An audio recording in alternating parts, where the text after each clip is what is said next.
Good morning, Madam Deputy Speaker. Madam Deputy Speaker, as we usher in a new administration, I rise today to address a matter that is both urgent and deeply important to the safety and well-being of our community, and that is the lifeguard coverage at our beaches. Over the last 2 years, tragic incidents have brought heightened attention to the critical role lifeguards play in ensuring the safety of those who enjoy our shores. These events served as a stark reminder of the importance of maintaining a strong, well-equipped, and properly staffed lifeguard service.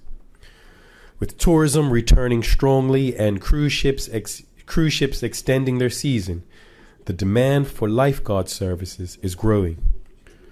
While the Department of Parks remains committed to meeting this demand, the challenges we face in staffing our beaches with qualified lifeguards have never been more apparent. It is important to note that this is not just an issue of employment. It is an issue of public safety, and it requires our collective attention and action. Madam Deputy Speaker, currently our lifeguard service consists of one full-time lifeguard who serves as the section superintendent and 2 categories of seasonal staff that work between April 1st and November 30th.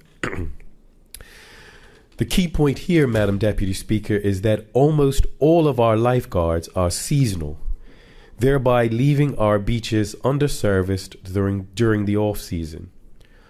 Coupled with this, since 2009, the Department of Parks has noticed a decline in lifeguard applications.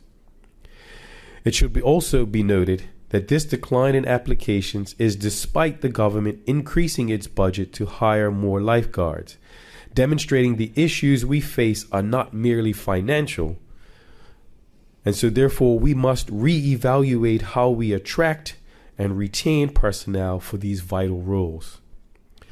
Madam Deputy Speaker, while lifeguards must pass a rigorous 9-day initial training course, which is unpaid, monthly physical assessments, and an annual 24-hour training course, starting lifeguards are amongst the lowest paid workers within the Department of Parks.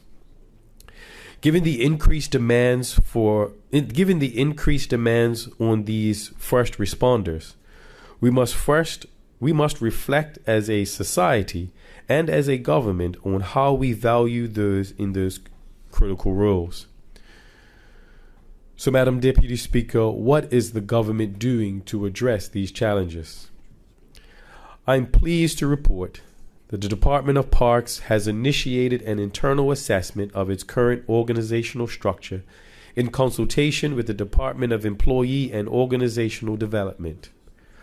Part of this assessment includes reviewing the lifeguard section, updating job descriptions, recommending new pay scales, and exploring how we can transition seasonal positions into full-time roles.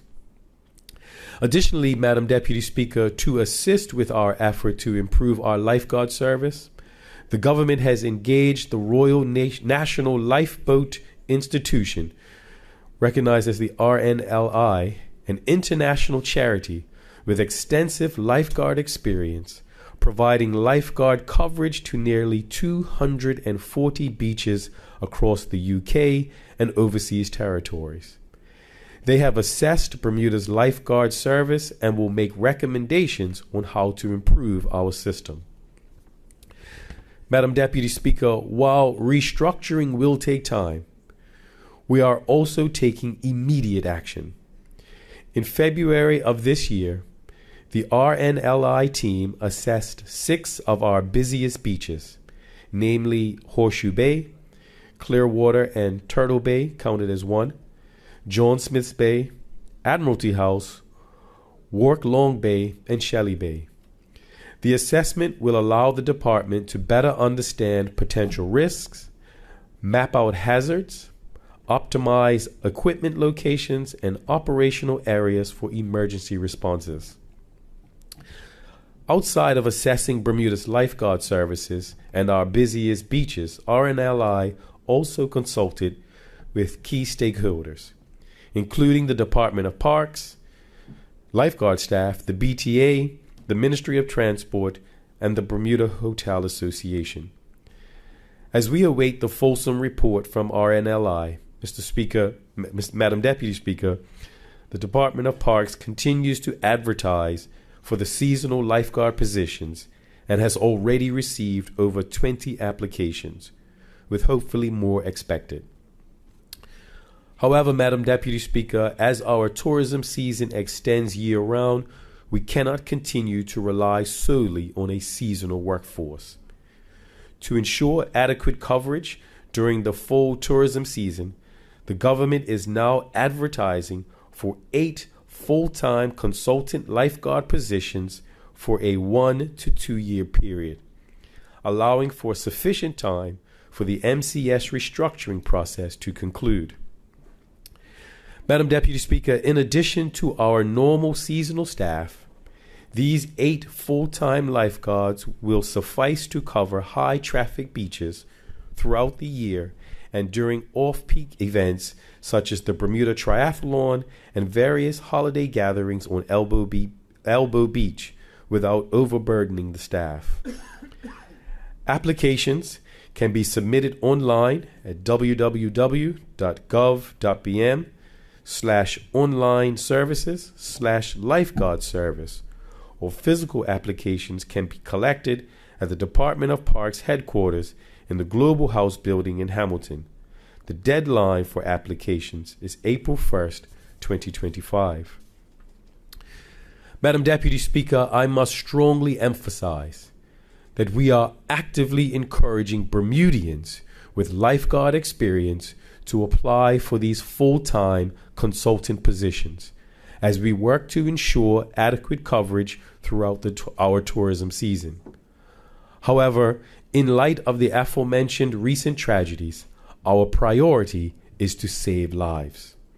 If we do not receive sufficient applications from Bermudians, we will be compelled to seek qualified individuals from abroad to ensure the safety of all.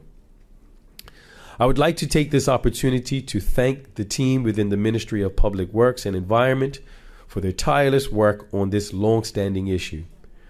I would also like to express my gratitude to our RNLI partners for their invaluable assistance in ensuring Bermuda is positioned to have the lifeguard coverage it needs. We look forward to building a long-lasting partnership with RNLI. Finally, Mr. Speaker, I must acknowledge Mr. Nathan Trott, our sole full-time lifeguard and service superintendent.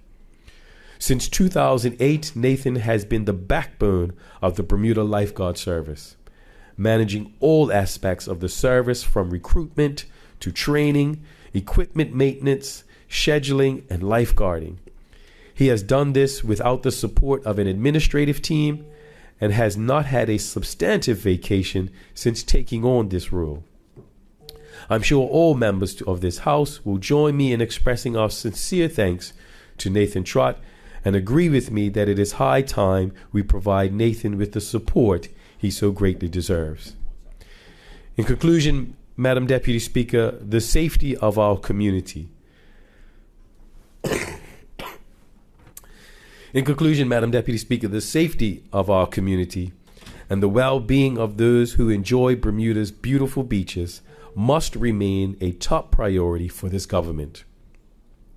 As we continue to face challenges in staffing and lifeguard service, it is crucial that we take both immediate and long-term actions to address these issues.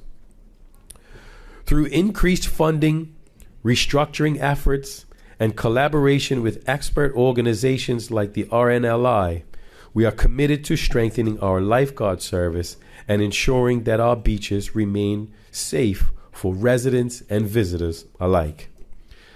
Madam Deputy Speaker, esteemed colleagues, and to the listening public, if you or someone you know is interested in joining our lifeguard service to help protect our shores, we encourage you to reach out directly to Mr. Nathan Trott at njtrott@gov.bm. Thank you, Madam Deputy Speaker. Thank you, Minister. I call on